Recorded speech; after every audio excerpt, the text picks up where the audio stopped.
El sol ardía sobre las colinas de Ronda, y el aire olía a tierra seca y jasmines. Javier tropezó con una piedra en el sendero y maldijo en voz baja, pero Diego, a su lado, soltó una carcajada que resonó como un desafío al silencio del pueblo.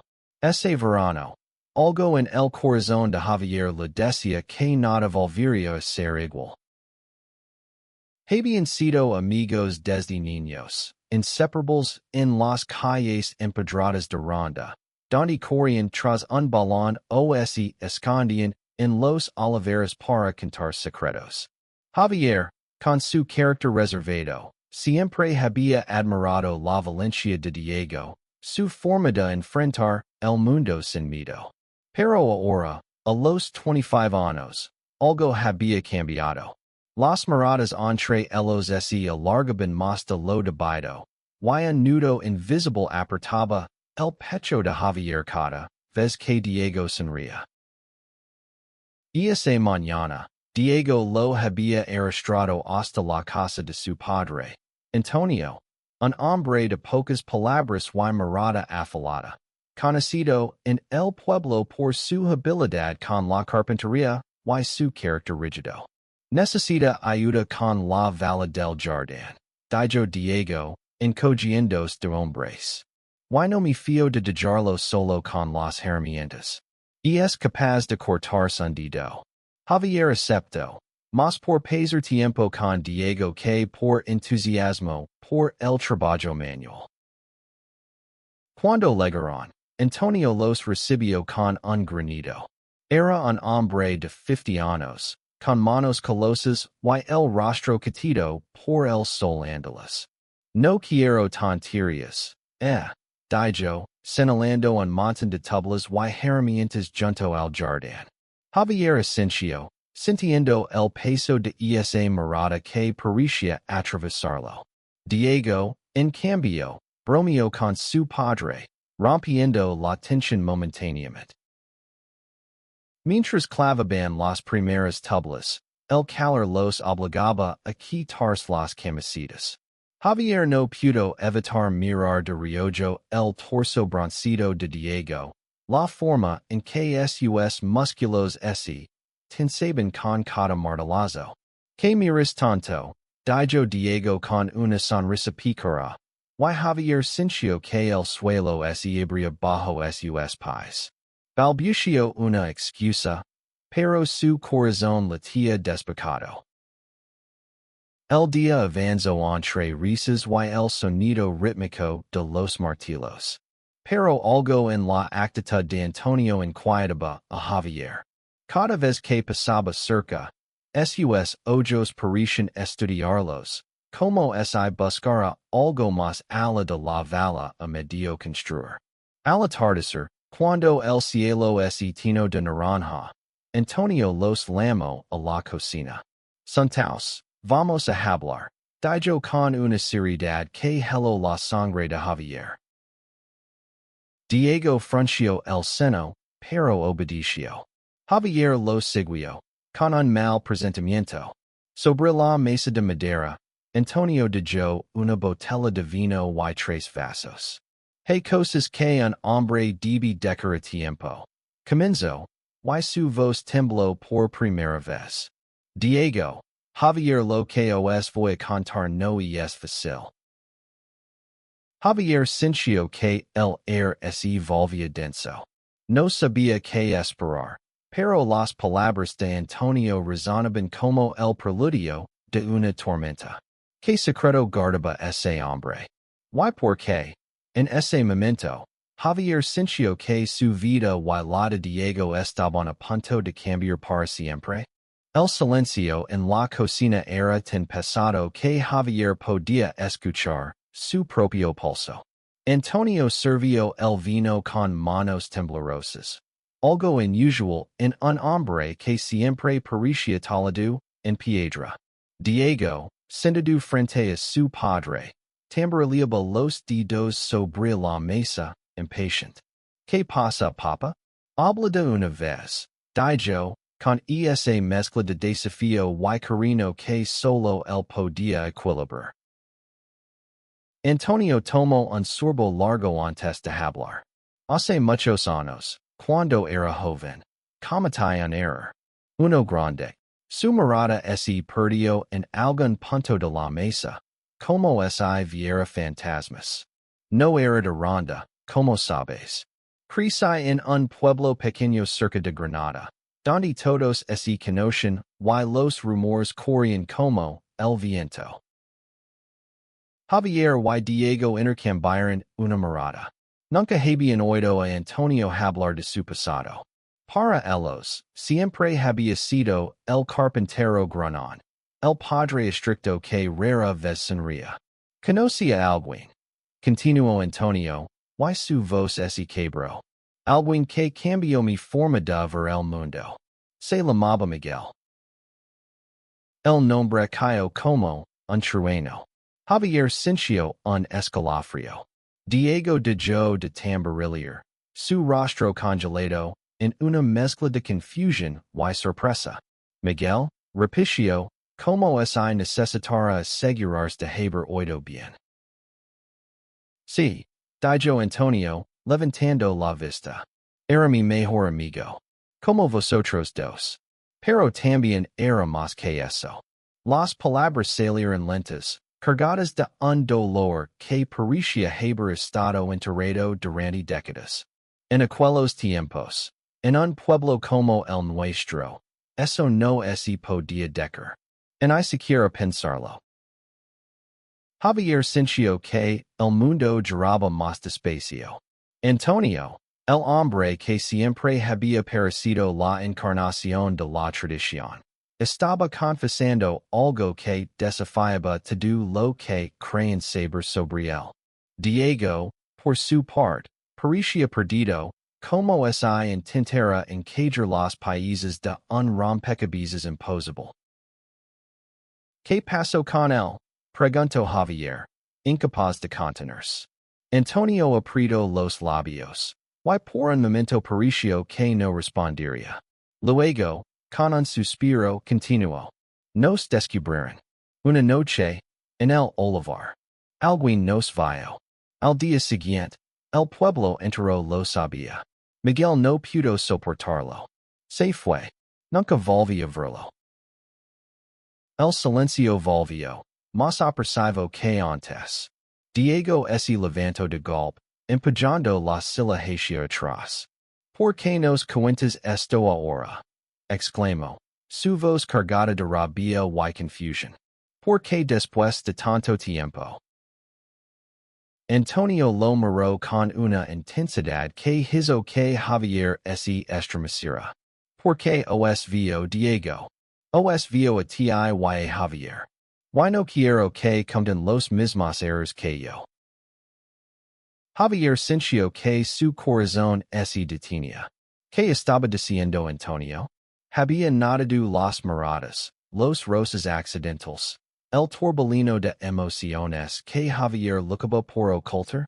Diego, pálido, no dijo nada, pero sus ojos buscaron los de Javier, y en ellos había algo nuevo. Miedo, pero también una chispa de esperanza. Esa noche, mientras caminaban de regreso por las calles oscuras de Ronda, ninguno habló. Pero cuando sus manos se rozaron por accidente, ninguno la retiró. Los días siguientes fueron un torbellino de emociones. Javier apenas podía concentrarse en la valla, que avanzaba lentamente bajo el sol abrasador. Cada martillazo resonaba como un eco de la confesión de Antonio. Diego, por su parte, estaba más calado de lo habitual, perdido en sus pensamientos. Javier lo observaba, buscando alguna señal, alguna pista de lo que sentía tras las palabras de su padre. Una tarde, mientras descansaban bajo la sombra de un olivo, Diego rompió el silencio. ¿Crees que mi padre dijo la verdad? Preguntó, arrancando una brizna de hierba. Javier se encogió de hombres, inseguro. No tiene sentido mentir sobre algo así. Pero no sé Diego. Es mucho que procesar. Diego Asensio, sus ojos fijos, en el horizonte. Siempre pensé que lo conocía. Pero ahora siento que no sé quién es. Había dolor en su voz, pero también una curiosidad que Javier reconoce demasiado bien. Era la misma que lo había mantenido despierto tantas noches, preguntándose qué significaban sus sentimientos por Diego. Esa noche, el pueblo celebraba una pequeña fiesta en la plaza. Las luces colgaban de los balcones, y el sonido de la guitarra flamenca llenaba el aire. Javier y Diego se unieron a la multitud, tratando de escapar de la tensión que los perseguía. Pero cuando una pareja joven comenzó a bailar, Diego tomó la mano de Javier y lo arrastró al centro de la plaza. Vamos, no seas aburrido, dijo riendo. Bailar no era lo suyo, pero Javier se dejó llevar. Las manos de Diego en las suyas, el ritmo frenético de la música, el calor de sus cuerpos, tan cerca todo era demasiado. Cuando la canción terminó, Diego no soltó su mano. En cambio, lo miró fijamente, sus ojos brillando bajo las luces. Javier, ¿tú sientes algo por mí? Preguntó en un susurro. El mundo se detuvo. Javier quiso mentir, quiso huir, pero la verdad se abrió paso como un río desbordado. Sí, admitió, su voz apenas audible. Siempre lo he sentido. Diego no respondió con palabras. En cambio, se inclinó y lo besó, un beso breve pero cargado de promesas. La plaza, la música, la gente todo desapareció. Solo estaban ellos dos, atrapados en un momento que parecía eterno.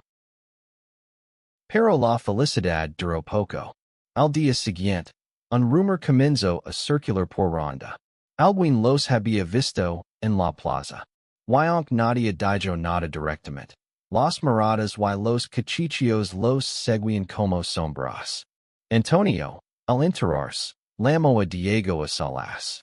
Javier no oyó la conversación, pero cuando Diego salió de la casa, sus ojos estaban rojos.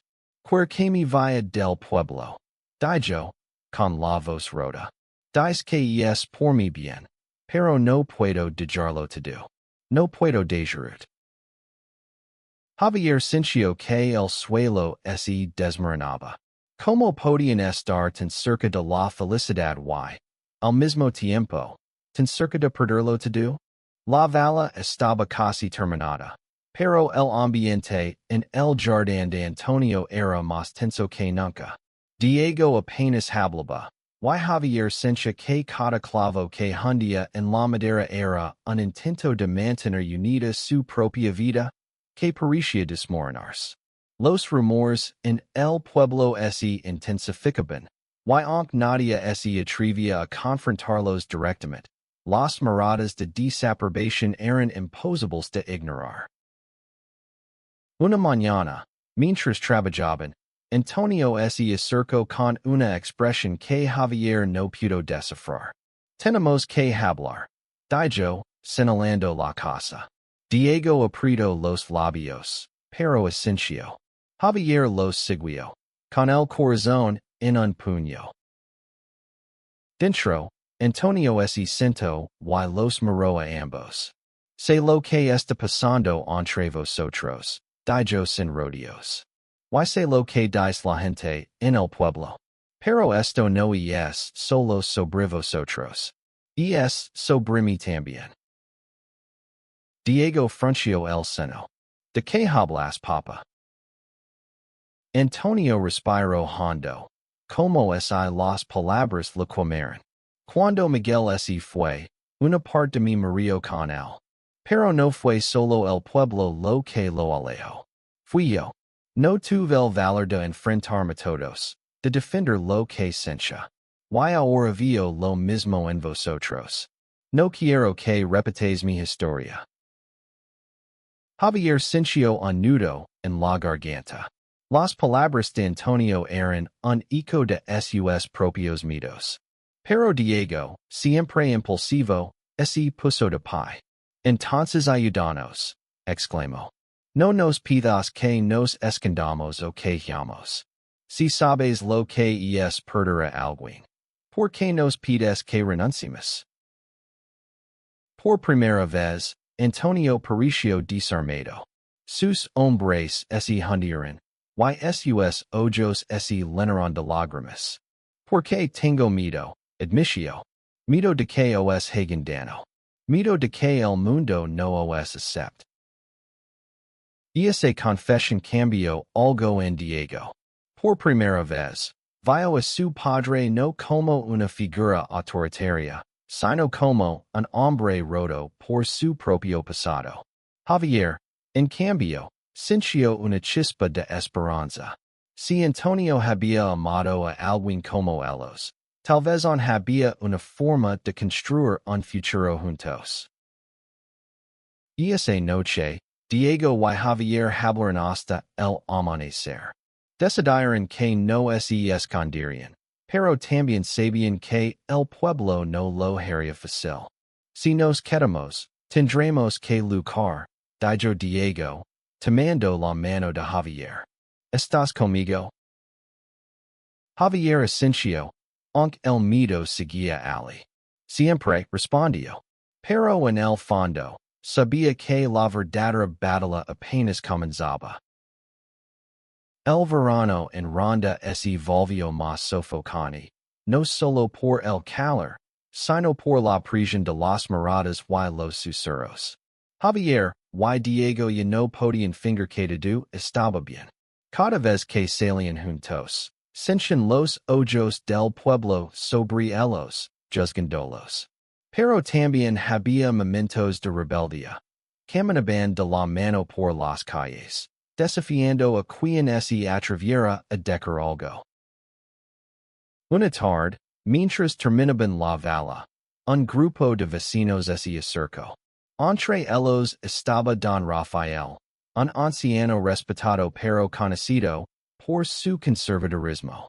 Esto no está bien, chicos, dijo, con una voz que pretendía ser amable pero estaba cargada de reproche.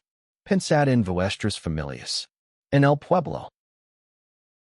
Diego dio un paso adelante, su rostro encendido. ¿Y qué hay de nosotros? No merecimos ser felices. Javier lo tomó del brazo, temiendo que la situación escalara, pero Diego no se detuvo. No estamos haciendo daño a nadie. ¿Por qué no pueden aceptarlo? Don Rafael negó con la cabeza y se marchó, pero sus palabras dejaron un eco amargo. Esa noche, Antonio los llamó de nuevo. He estado pensando, dijo, con una determinación que Javier no había visto antes. Si vais a quedaros, voy a estar con vosotros. Pero no será fácil. Antonio comenzó a hablar con los vecinos, uno por uno.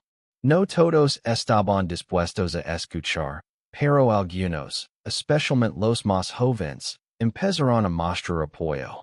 Una noche, una chica del pueblo, Lucia, se acercó a Javier y Diego en la plaza. No estéis solos, dijo, sonriendo. Mi hermano también es gay. ¿Y si alguien tiene un problema? ¿Qué habla conmigo? Esas pequeñas victorias les dieron fuerza, pero también atrajeron más conflictos. Una madrugada, alguien pintó insultos en la valla que tanto les había costado construir. Diego, furioso, quiso enfrentarse al pueblo entero, pero Javier lo detuvo. No se trata de pelear, dijo. Se trata de mostrarles quién somos. Decidieron organizar una pequeña reunión en el jardín de Antonio. Invitaron a los vecinos, ofrecieren vino y comida, y hablaron abiertamente de su amor. Algunos no asistieron, pero los que lo hicieron escucharon. Antonio, para sorpresa de todos, tomó la palabra y contó su historia con Miguel, su dolor y sus arrepentimientos. El silencio que siguió fue diferente. No era de juicio, sino de comprensión. Por primera vez, Javier sintió que el pueblo podría cambiar. Pero aún había una pregunta en el aire. ¿Sería suficiente? La reunión en el jardín marcó un punto de inflexión. Pero no todos en Ronda estaban listos para aceptar el cambio. Los insultos en la valla se repitieron. Y una noche, alguien rompió varias tablas. Diego estaba fuera de sí, pero Antonio, con una calma sorprendente, dijo, no es lucha contra el odio con más odio. Se lucha con verdad. Javier y Diego decidieron tomar acción. Inspirados por Lucia y otros aliados, comenzaron a compartir su historia en las redes sociales, usando fotos de la valla y relatos de su vida en el pueblo. Para su sorpresa, el mensaje se extendió más allá de Ronda. Gente de otros pueblos, incluso de ciudades como Málaga y Sevilla, les escribió ofreciendo apoyo. Algunos compartieron sus propias historias, creando una red de solidaridad que Javier nunca había imaginado. Pero la tensión seguía creciendo. Una noche, mientras caminaban por el centro, un grupo de jóvenes los increpó. Maricones, iros del pueblo, gritó uno. Diego, siempre impulsivo, dio un paso adelante, pero Javier lo detuvo. No vale la pena, susurró, aunque su corazón ardía de rabia. La situación se salió de control cuando uno de los agresores empujó a Diego. Javier, sin pensarlo, se interpuso, recibiendo un golpe en la mejilla. La pelea terminó rápido, con los agresores yendo al ver que los vecinos comenzaban a acercarse. Pero el daño estaba hecho. Diego tenía un corte en la frente, y Javier sentía que el mundo se derrumbaba. Esa noche, en la casa de Antonio, los tres se sentaron en silencio. Diego, con una venda en la frente, miraba al suelo. Javier, con el rostro magullado, no sabía qué decir. Fue Antonio quien rompió el silencio. No puedo cambiar el pasado, dijo. Pero puedo luchar por vosotros ahora. Al día siguiente, Antonio convocó una reunión en la plaza del pueblo. Habló con una pasión que sorprendió a todos, contando cómo el miedo lo había separado de Miguel y cómo no permitiría que el odio destruyera la vida de su hijo. Diego y Javier no están solos, dijo, mirando a la multitud. Y si alguien tiene un problema con ellos, que venga a hablar conmigo. Para sorpresa de Javier, varios vecinos aplaudieron. No todos, pero sí los suficientes para que el mensaje fuera claro. El cambio estaba comenzando. El verano llegó a su fin, pero la valla seguía en pie, más fuerte que nunca. Javier y Diego la pintaron de blanco, un símbolo de la paz que, aunque frágil, comenzaba a asentarse en Ronda. Los rumores no desaparecieron del todo, pero las voces de apoyo eran ahora más fuertes. Antonio, transformado por su propia confesión, se convirtió en un pilar para ellos. Organizó talleres de carpintería en el pueblo, invitando a jóvenes y mayores a trabajar juntos, a construir algo en lugar de destruir. En uno de esos talleres, Javier y Diego anunciaron que se quedarían en Ronda, juntos, sin esconderse. Una tarde, mientras pasaban por las colinas, Diego tomó la mano de Javier. ¿Crees que lo lograremos? Pregunto. Con una vulnerabilidad que rara vez mostraba. Javier sonrió, apretando su mano. Ya lo estamos logrando.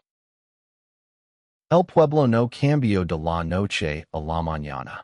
Algunos vecinos nunca los aceptarían, pero otros comenzarán a verlos como parte de la comunidad, no como una amenaza. Lucia y su hermano organizaron una pequeña marca por la igualdad. Y aunque solo asistirán unas pocas personas, fue un paso hacia adelante. Un día, Antonio los llamó al jardín. Había talado una placa de madera con una inscripción, para Miguel, Diego y Javier. Por el amor que nunca es rind. La colocaron en la valla, y por primera vez, Javier vio a Antonio sonreír de verdad. La historia de Javier y Diego no terminó con un final de cuento de hadas. Hubo días difíciles, noches de dudas y momentos en los que el peso del mundo parecía aplastarlos. Pero cada vez que miraban la valla, recordaban que el amor, cuando es auténtico, puede mover montañas.